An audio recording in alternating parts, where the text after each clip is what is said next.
Good morning, teacher. The title of my story is Nighttime Mystery.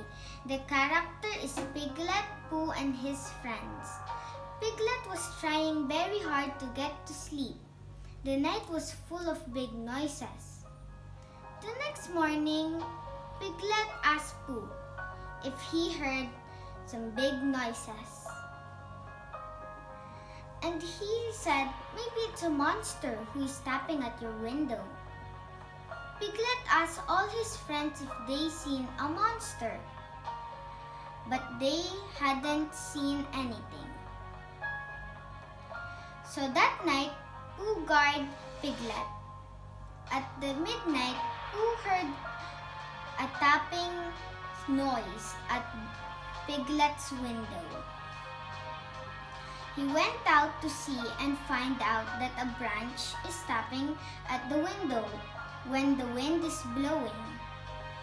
Pooh left and Piglet was relieved and fell asleep in peace. The moral lesson is don't be scared, be brave, always observe and investigate. Thank you, teacher.